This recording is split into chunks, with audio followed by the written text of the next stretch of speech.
Welcome back, guys. Summer's well and truly arrived, so let's check out what we've been up to over here on the shoebox over these last few warm days. I mean, it's now under a gazebo because hot, and it's had 3 coats of high build cellulose primer in black.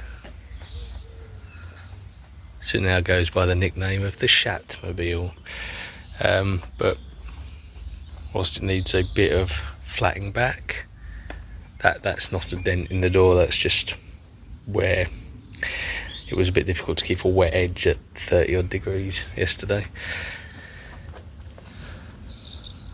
But it does need a little bit of blocking. Again, likewise, not a dent, but it's one uniform colour with the exception of the front clip, which is going to need to come off a few more times in order to get the engine mounts and stuff sorted. I've cut the hole slightly larger in the back there. I need to cut it right the way out to the wheel arches to then start measuring up for the chassis notch.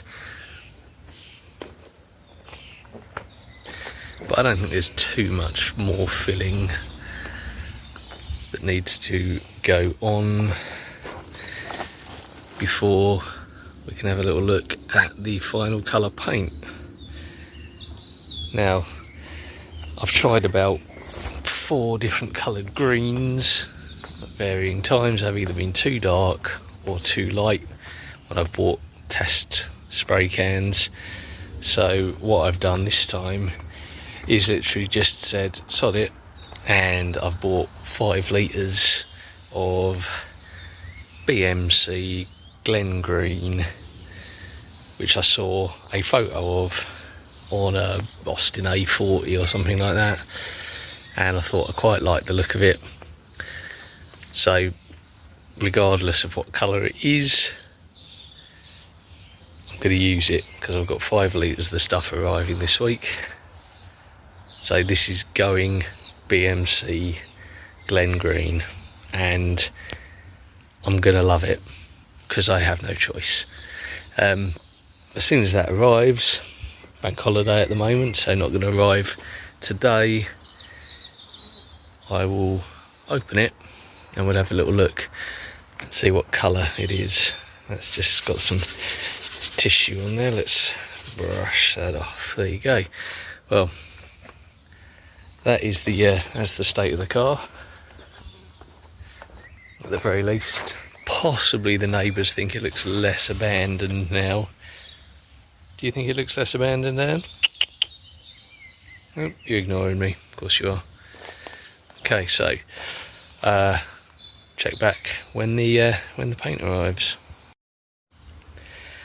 So this light is proper harsh, and I've spotted a few little imperfections that I've just gone back and put some 1K stopper putty in.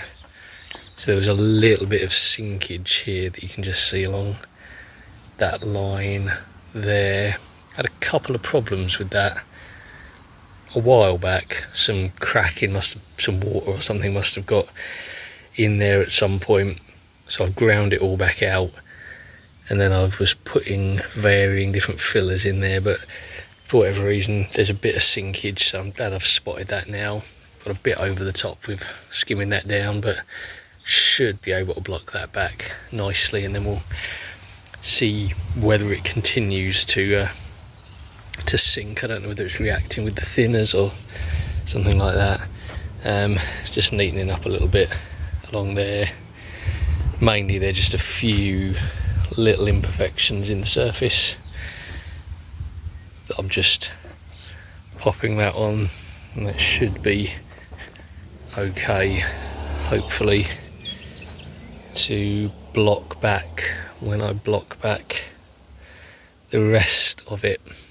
Doesn't actually look quite so bad now as it did this morning. I think the shadows are in a slightly different position, but it did look at its absolute worst this morning, so we'll see. This around here is all going to be done properly anyway, because once the front is finished, that's going to be skimmed over with fiberglass and just one piece it all, so I'm not too fussed about what that bit looks like there right now.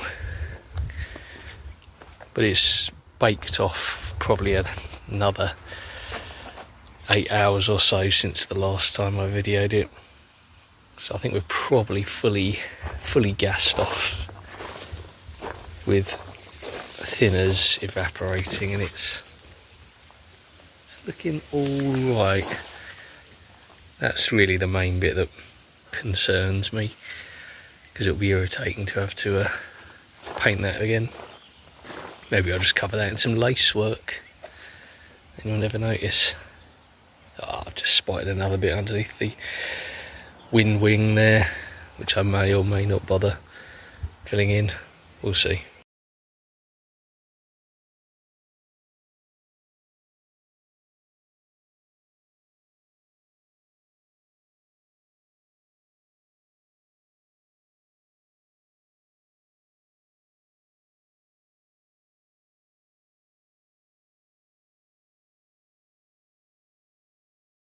So whilst I wait for the thinners, which I have run out of, let's actually see what colour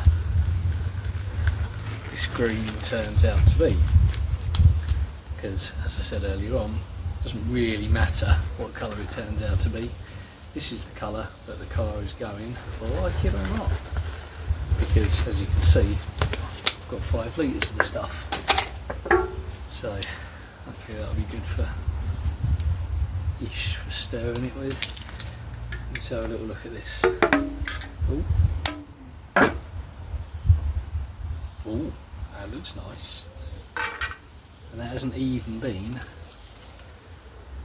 given a stir. Wow.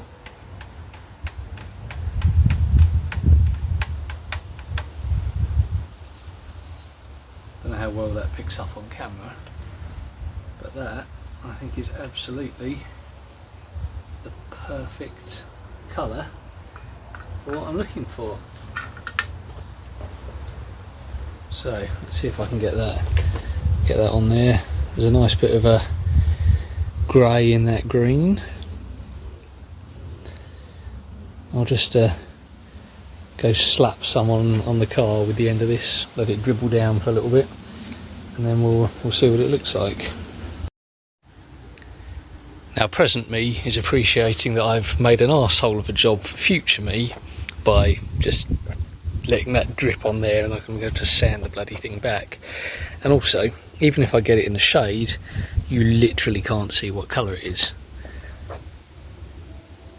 But it is a wicked colour green. It's probably as close to the original as I'm likely to get. There's the original inside the door there.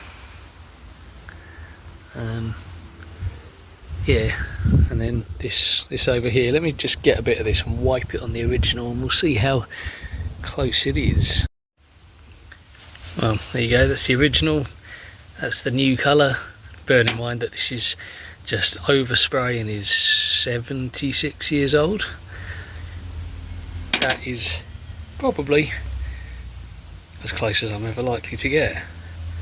So yeah, not gonna lie, really happy with that, and looking forward to getting the thinners through so I can then at least start getting some coats on here,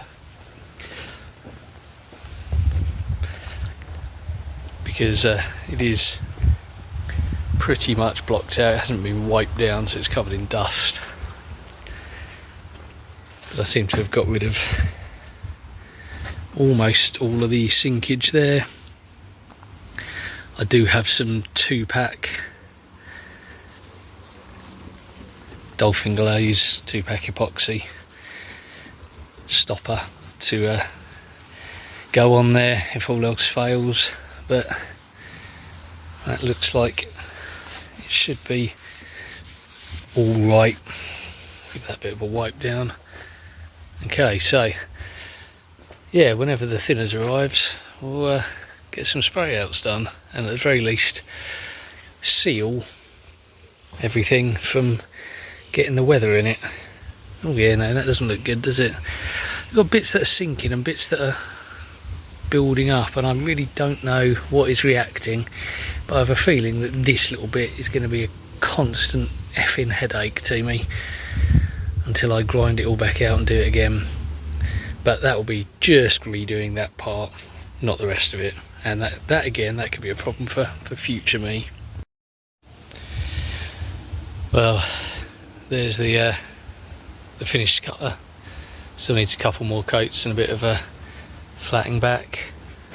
Where we last you see of it, because it's now for sale, because I'm sick to death of it.